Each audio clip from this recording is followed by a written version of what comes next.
You just had stem cell injections to your low back and you're wondering, what should I avoid? That's what I'm covering inside this video.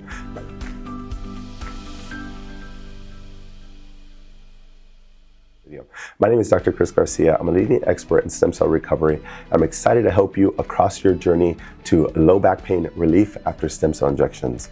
Now, why is it important to avoid things? Most people ask, what should I do? Well, most importantly, I can tell you, most people flare up. They have worse outcomes if they know what to avoid. These are the three most important things to do early on in your stages of recovery, but also as you progress throughout the whole thing. So these are the three most important. So here we go. Number one, you want to minimize how much weight you apply to your body early on and as you gradually progress.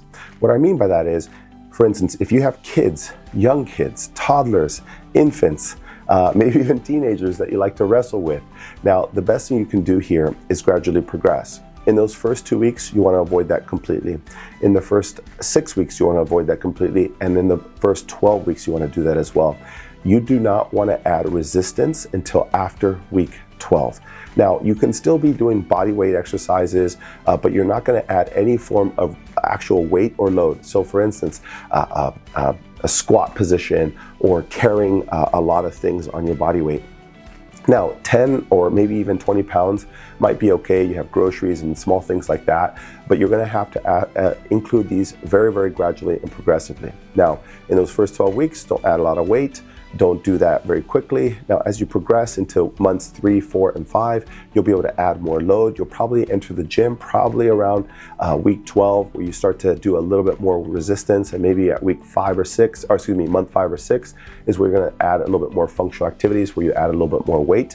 But you're going to have to incrementally do this. And the best guidance I can give you is you want to add about 10% more every single week. Meaning, if you were doing a squat position with a kettlebell or a dumbbell and you're holding them, you're doing squats, or maybe with your kids who are maybe 50 pounds and you squat with them, you don't want to add more than 5 pounds every single week, because 10% of 50 is 5 pounds. So therefore you want to go up to 55 that next week. You don't want to make a big jump.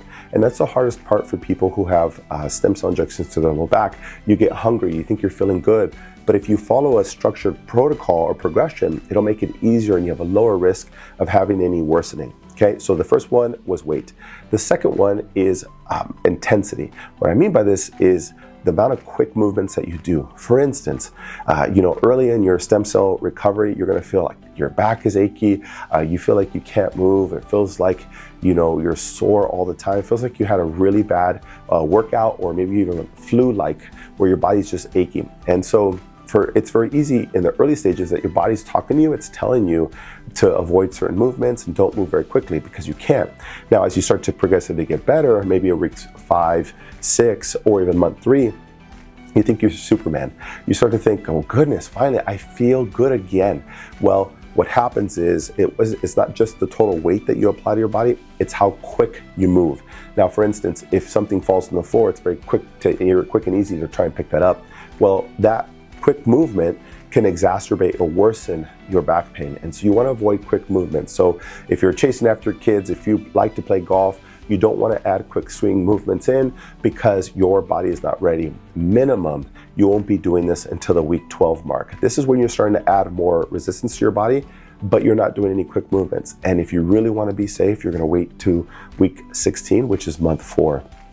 Now, as you understand this, you're now starting to see early on, you allow the body to recover. Number 2, you start doing body weight movements. Number 3, you start adding a little bit more strength, and then you can add quick movements on top of that.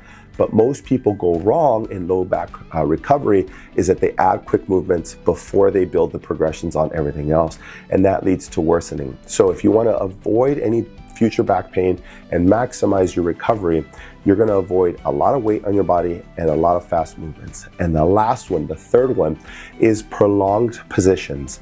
Now, if you sit for a living, if you stand for a living, you walk for a long period of time, these are all prolonged things that might flare up your back. So if you're used to sitting down, you might have to have a stand-up desk. If you stand up for a long period of time and your back flares up, you might have to go back down to a sitting position. In either case, you want to be able to navigate between prolonged positions in different stances. For instance, sitting to standing, to maybe kneeling, to lying on the ground, to being flexible. Most people think, well, I had the injection, so it should repair on its own. Well, the problem is, under a prolonged position, your back is being sandwiched. It's being in a position where it just needs a little bit of blood flow. It's the best way you can see this. So if you're feeling stiff, maybe every 30 minutes, just sit up, go for a walk, go to the restroom. And if you really want to do this properly, I tell people all the time, you know what the secret is? Just drink a lot of water. It makes you go to the restroom very, very quickly and very often. Now what that does is it forces you and helps you avoid sitting down for a prolonged period of time or standing up for a prolonged period of time. So you want to avoid those things. And if you do that for a living, you're going to have to make some adjustments. And that's hard for people because they didn't know that that was a plan. So if you're looking to maximize your low back pain and avoid issues, flare-ups, worsening, you want to avoid the prolonged positioning, the quick movements, and a lot of weight on your back. If you're still having questions about the proper way to recover, and you have questions on small things like which exercise should I do, what are the 3 best things I should do from the very beginning, reach out to the stem cell recovery experts at the contact information below. We work with people just like you. We understand your fears, your concerns, your challenges, because what happens is if you don't do this properly, you're concerned about making this worse. Was this investment worth it to you? Did you make a mistake? Is it going to make it worse? You're not going to get the outcome that you wanted? And we get that. Now, the best thing you can do is know what the roadmap, what the plan is going to be, so you don't flare these things up. People usually say, well, Chris, what's the best thing to do? And honestly, if you can find what the worst things to do are, avoid those things, your recovery process is that much more simpler and effective. So there you have it. I hope you enjoy your recovery process. If you have any questions, reach out to us. But otherwise, enjoy it, stay moving, and do not stay still. Enjoy. Hi, if you found this video helpful, please give it a thumbs up. Don't forget to subscribe and hit the bell notification for my weekly tips on recovering safely to create long-lasting results after stem cell therapy. Thanks, and I'll see you soon.